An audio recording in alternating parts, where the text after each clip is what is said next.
Hey there, I'm Jess, and I am so excited to introduce you to another incredible designer featured in our Bag Makers Club. Today we're chatting with Kat of StudioKat Designs, and we'll talk about her creative journey, the evolution of her brand, and learn about this month's featured pattern.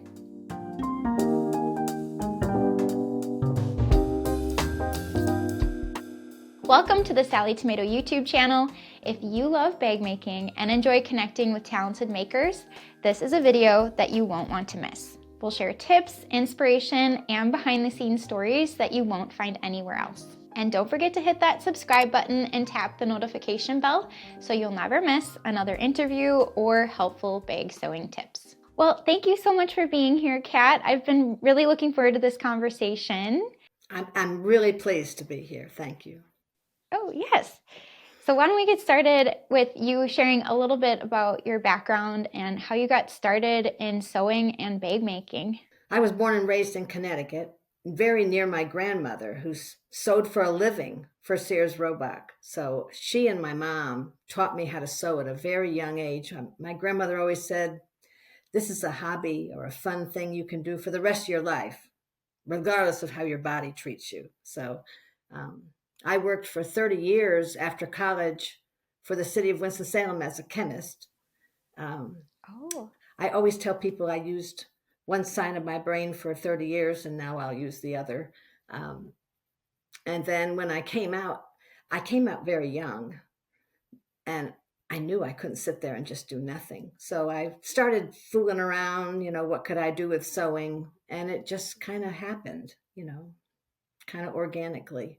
I found I really liked making bags. I have a short attention span, and bags kind of fit that mode. oh, you're right. I mean, you get to try different styles of pockets and straps, and then you move on to the next step, and there's always something different I in bag tried making. quilting, and quilting's beautiful, but I found I just got bored. It just took so long to finish a project, and I guess I got a little ADHD in me. I like to get done. I can totally relate to that. Hmm. It's nice to have the smaller projects and to test out different styles and things like that too. So, when you're creating a brand new design, your designs are so thoughtfully created and so functional. I would love to hear where you get your inspiration and like what is your creative workflow when you start on a brand new pattern? In the beginning, I think it was mostly what I wanted. I've spent my life looking for the perfect bag pattern, so I thought, well, I'll just create it. And I found no matter what I did, it still needed something. So now I usually ask my customers, what would you like to have?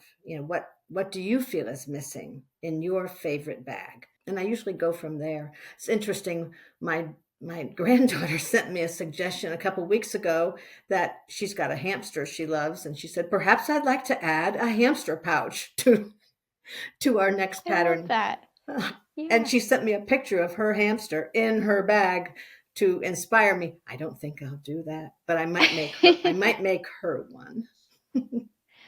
I don't know, Kat, that could be a whole series that we didn't even think of, right? That's a Oh, great idea. a little creepy, but yeah. Yeah. I know my son, he is really into reptiles and both sons, they love catching frogs. So Oh. I'm sure they would love to have a little frog pocket too.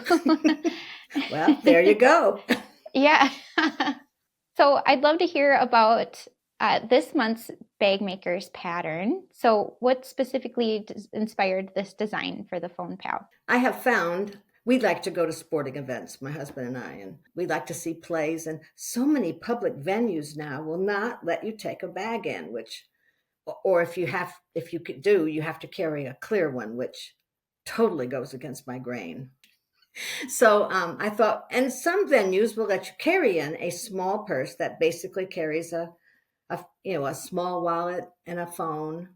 And so I thought, well, I'd do this for myself, and if I thought it worked out for everybody else, we'd put it on the market. And I think it hit a note with people.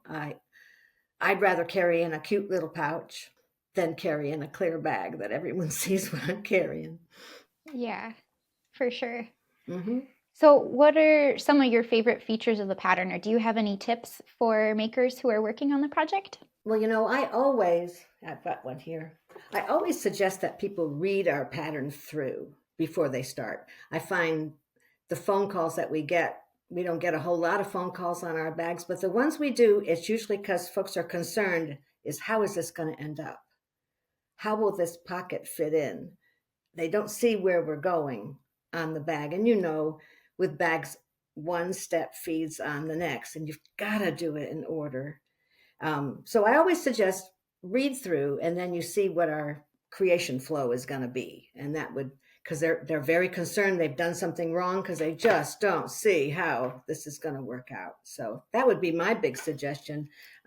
This bag has, of course, the phone pouch in the front, and I deliberately made it big because the phones just seem to be getting bigger and bigger.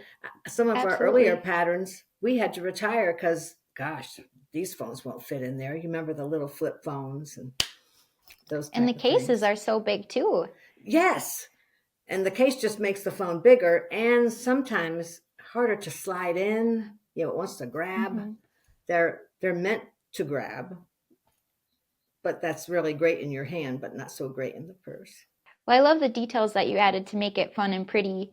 Even though you have to size down for the sporting event, it's still like a cute accessory and very functional. I just don't like carrying bags that are ugly. I know you don't either. And if you get used to carrying a, a fabric bag, the leather bags, even though they're beautiful, are heavy. Before you put anything in them, they're heavy. So I like the lightness of a small bag with made from fabric or cork slate too. And there's so many pretty cotton prints in canvas. And I love Oh what you did yeah, on the binding for that pouch that you're holding. That's so pretty. I like to accent with polka dots and stripes. I don't know why. I just feel like it really draws out different components in a beautiful fabric. Oh, I love that. So, did you experience any challenges while you were designing this pattern? And how do Uh, you typically overcome when you're trying to create a certain feature on a bag? in the beginning, I ran into that more, and I'd just be stuck on how I'm going to finish this off. And this is going to sound a little strange, but what I usually do is think about that problem before I go to bed. And it's amazing how many times I'll wake up in the middle of the night and think, Eureka, or wake up in the morning with an idea. They say your brain continues to process what you're thinking about all while you sleep. And your brain is a powerful source. It's the most powerful computer on earth, I guess. And that hasn't always been the case, but generally, if I think about it, or if I sometimes I'll just put it away for a few days and just let it sit in my head and then when I come back fresh, sometimes I'll have an idea to try. I think that's a good idea too, just for projects in general. And my grandma used to say that, and my mom says it now too, is, if you're struggling with a project or sewing a certain feature, just put it down and then come back when you're feeling fresh, and it might click and all make sense after you've taken a break and processed a little bit more. I think that's really good Fresh eyes advice. can really do a wonder. Hmm. I'd love to chat about your favorite tools in your sewing room. Do you have any notions that you find that are your go-to for bag making? I love the little stiletto by Yes. Biane. I use it Mm-hmm. more than you would think, and it saved my fingers a number of times, getting too close to the needle. That's one of my favorites. And of course, I've got a little turning tool, and I don't know where I got it. I wish I did because it's been a lifesaver. And if I ever break it, I'm going to have a problem. I guess I should take a picture of it and Google the picture maybe. But the stiletto's my favorite. Yeah, I didn't try a stiletto until a few years ago when I was just getting into bag making more. And yeah, it's very helpful for precision sewing close to the needle and Mm-hmm. holding. like pockets and corners and everything right in place. And it's very helpful. It takes a little while to get used to, but then it's like you need it. Yeah, Once yeah. you start. It's the one tool I keep right by my sewing machine at all times, because when, like you say, when you have to have it, it's there, and it's always the perfect thing. Instead of more pins, sometimes that's better. That's true. Sometimes you can get away with, adding as many pins because then you can just hold it with your stiletto and guide it through that way. And, it'll be more precise because the pins sometimes still are folded, have the fabric folded, and you can hold it down exactly where you need it. Yeah, I love and it doesn't go under the needle, so you don't have to worry about breaking the sewing needle that way. So for newer sewists who are just getting into bag making, do you have any advice for them when they're starting out on a project? Besides reading it all the way through, I would say let your skis stay under you. In other words, your first project with bag making shouldn't be a real hard project. There's lots of folks, a lot of times will ask me, why don't you make some projects for beginners? And I feel like that customer base is well served. There's a lot of beginner pack, and I very often will recommend another designer's bags. Try these first and then come back, rather than getting frustrated with sewing in general and disgusted with how hard it can be.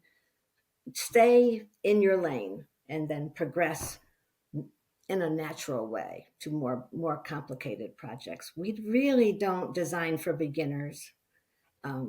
But I'm always happy to recommend some designers who I know make great beginner bags. A good place to start. Yeah, that's really good advice. And I've definitely seen where they like how a project looks and they dive in, and it really is more for an intermediate or someone who has made a few sewing projects before. And it's just so disheartening when they get defeated and don't pick it back up again. So yeah, like you said, there's so much out there and for beginners, and yeah, start and get comfortable with your machine and the fabrics and then move on to some of those other fun designs. Right. I think that's really good advice.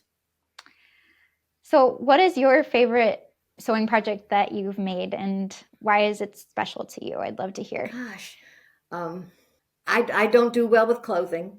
I've tried my best. I so admire people who can sew up their own clothing. Nothing ever seems to fit correctly after I get done. I don't know if my body type is antithetical about what most people's is. I don't know, but I'm the same way. I just don't even try anymore, because now I always could sew. My favorite ones were the little dresses I made for my daughter, and I find I still have them. I could never part with them because there's a lot of good memories associated with those little dresses. I guess that would be my favorite. The bags are always my favorite is always the one I'm working on. True. That one is my favorite. I think, well, this is the best. No. And then I figure out something else, and I thought, well, and sometimes that can be blinding, I find. I like it a whole lot, and turns out we've had a couple patterns that quite honestly were dogs. I found I had tunnel vision. I really liked it myself, but guess what? It wasn't, I guess it didn't meet the needs of the masses. Wasn't that I was sorry I did it, because I enjoyed it myself, but you can get blinded. Well, I'm sure you can relate too. I mean, we have so many ideas and you try it out, and yeah, some things you might like for yourself, and it's unfortunate when they don't turn out as successful as you had hoped. And I think that designers experience that all the time. Mm-hmm. So they do. Yeah. It's disappointing, but it's just part of the game. Move on to the next design idea. That's right. Don't look back. So when you're not sewing, how do you like to spend your free time? I love music, and I play in a local community band. I play the clarinet. I taught myself to play it in my 40s. I could see my daughter. My daughter was getting to the point she was getting ready to go to college. So I thought, well, my sister had a clarinet she wasn't using, so I picked it up. I played piano for years, so I knew how to read music. And I've been playing in church orchestra or community orchestras ever since. And here lately, I'm learning to play the harmonica.